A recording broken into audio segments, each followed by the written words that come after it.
Hey Yoke, what is going on? Viewers of the tube, my name is Tyler, the host of this channel, and I'd like to introduce you to the channel that knows these jail escapes are only the beginning.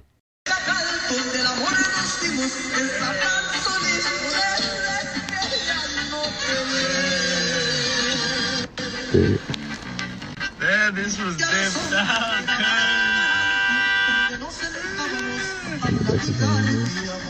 They left on the popo. Damn. You know our Shawshank Redemption. It's time for Chico Crypto.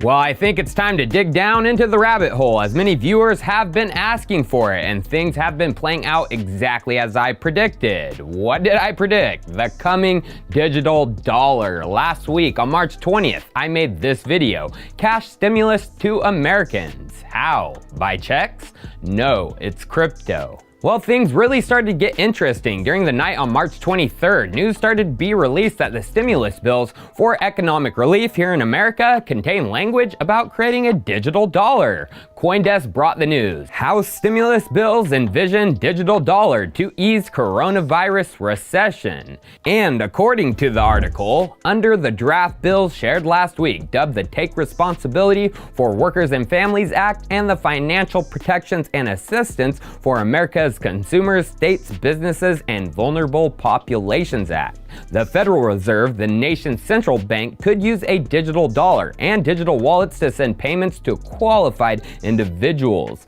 consisting of $1,000 for minors and $2,000 to legal adults. Well, that news cycle, it went quick, because by yesterday, the 24th, one of the bills removed the digital dollar language. Just 10 hours later from their first article, Coinbase posted this one: digital dollar stripped from latest US coronavirus relief bill. And in the article, the latest version of the Take Responsibility for Workers and Family Act, revealed late Monday, does not contain any language around a digital dollar in its section on direct stimulus payments. I wonder why it was removed so quickly. Why was it in there in the first place? Well, the newest draft of the bill is much more vague, how people will be paid, which starts on page 1090. It's just non-specific, and there's just amounts named, but not how the payments are coming through, a check, debit card, or digitally. Although there is that other bill, the Financial Protections and Assistance for Americans, Consumers, States, Businesses,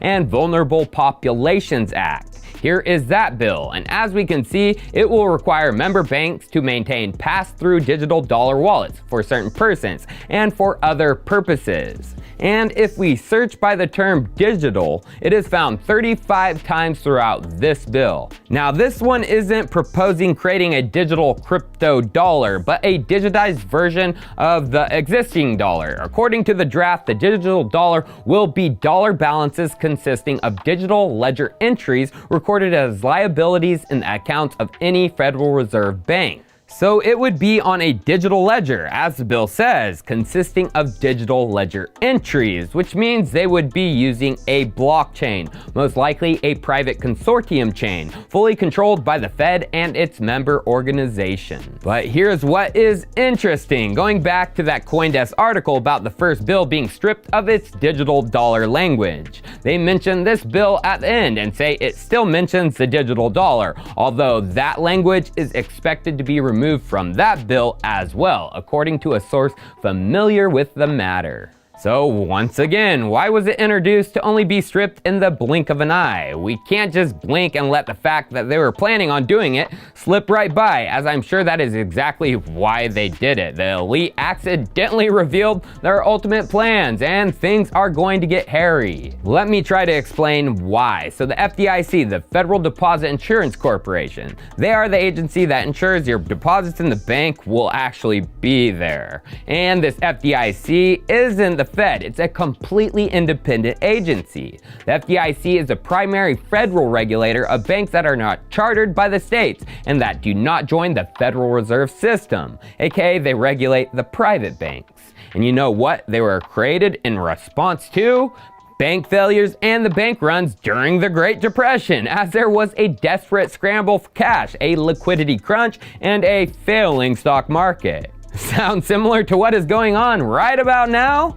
Well, that old FDIC tweeted this yesterday. Forget the mattress. Keeping large sums of cash at home is risky. The best place to protect your money is in an FDIC insured bank where it's safe and sound. Learn how the FDIC safeguards your money. Well, let's just learn from FDIC Chairman Jelena McWilliams. We're living in unprecedented time. At a time of a pandemic like this, it is way too easy to get confused and to have fear about what you should be doing with your money in your accounts, especially as you're looking at the volatility in the stock market and the financial sector.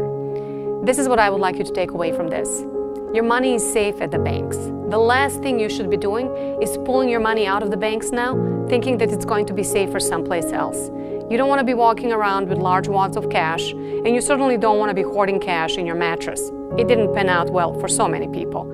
And I will tell you this, no depositor has lost a penny of their insured deposits since 1933, when the FDIC was created. So if you're talking about having your money in a safe place, please keep it in an FDIC insured bank. So to me, that reeks of desperation, basically begging you to keep your dollars with the banks. And so why would they do this? Because they know a bank run is coming. The banks across America don't have and never had the deposits to fulfill an American population withdraw. And that is why I personally think we should not count out the digital dollar. You gotta realize something. The head of the Treasury Department, Steve Mnuchin, Snoochie Boochies, just brought on somebody interesting to the office of the Comptroller of the Currency. What is this branch? Well, it serves to charter, regulate, and supervise all national banks, the federally licensed branches and agencies of foreign banks in the United States. Basically regulates what the FDIC doesn't.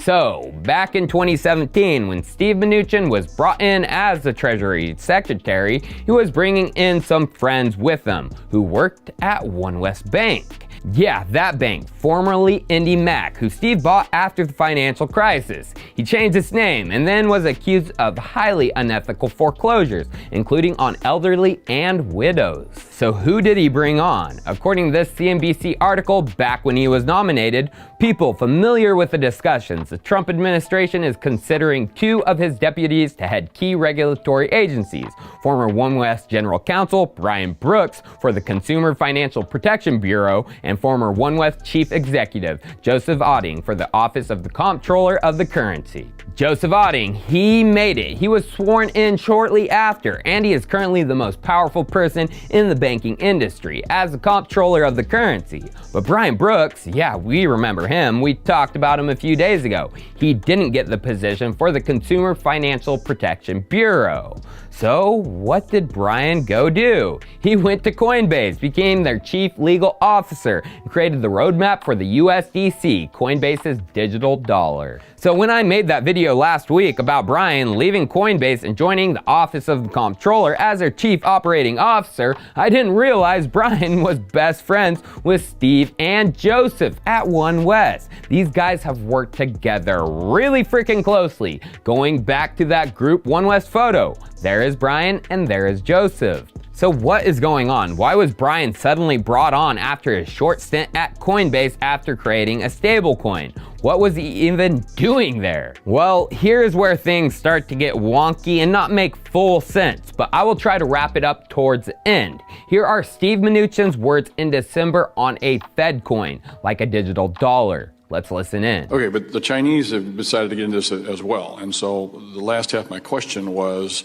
there's been some thought process about the Fed getting into it and having their own digital currency. Is this something you see necessary, something you don't want to get into, something that shouldn't be out there? Where do you see this going? So again, I would differentiate what China is doing from what a Bitcoin or a Facebook would do. What China is doing is really issuing digital currency in lieu of physical cash, and they can track all that. So they will be able to track where that goes. That's different than a Bitcoin. It's no different than in the U.S. if money is sent on the Fed wire system, it can be tracked, and money through SWIFT has identifiers. So again, I would differentiate kind of what central banks are doing from what a Libra or a Bitcoin is doing. As it relates to the Fed, and Chair Powell and I have discussed this at length, I think we both agree For the near future, in the next 5 years, we see no need for the Fed to issue digital currency. And that's because, again, we have a very sophisticated system. The Fed is working on electronic payment system. We need to make sure they're real-time electronic payment system in the U.S., but thank you for your concern. So Steve says no way to a Fed coin, not in the next 5 years, but his buddy is working in the private sector, being a strong advocate for crypto and stablecoins. Per example, just a month before Steve's public words in November of 2019, Brian authored this Fortune magazine piece, a digital dollar for a strong United States financial system.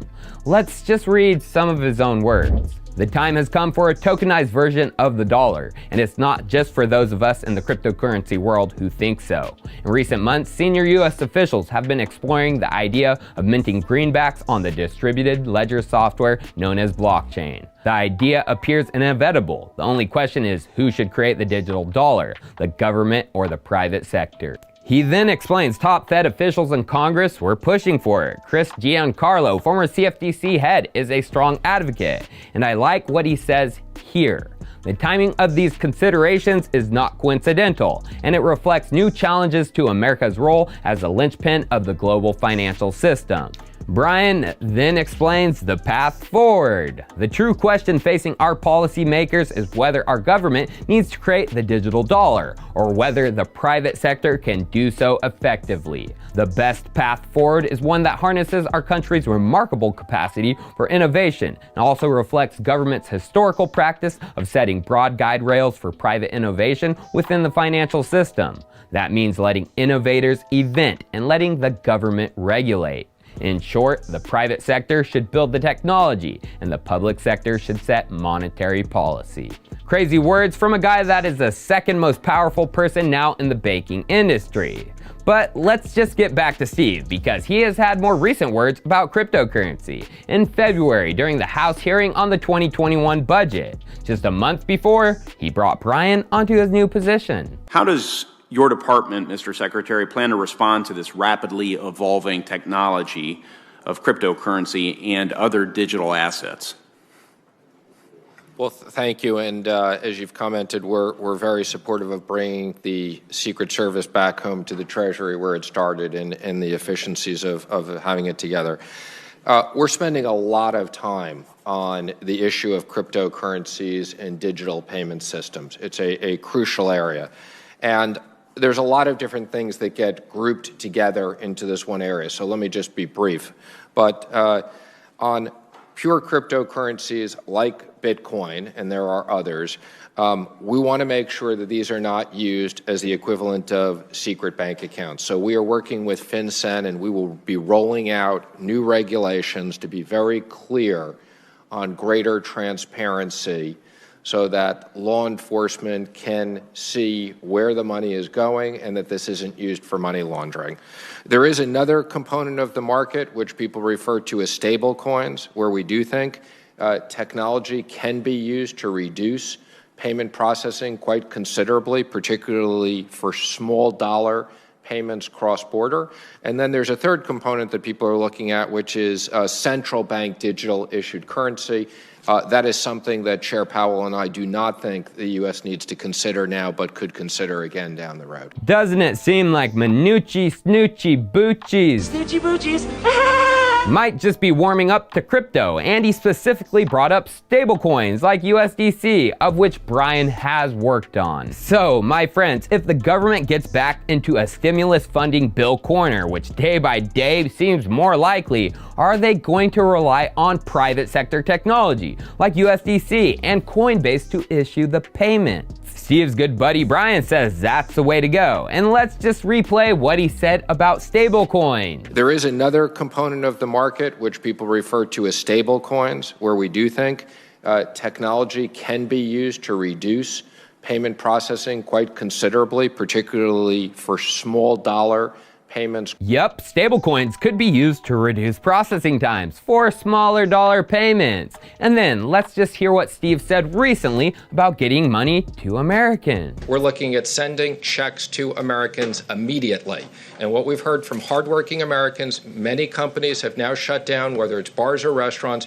Americans need cash now, and the president wants to get cash now. And I mean now, in the next 2 weeks. Yeah, in just 2 weeks. And that was a week ago. You got 7 days left. 1 freaking week. The traditional system will be impossible if they want speed. Next week, in 2 weeks, hell, even if in a month. And partnering with the private sector may be the only way. Cheers. I'll see you next time.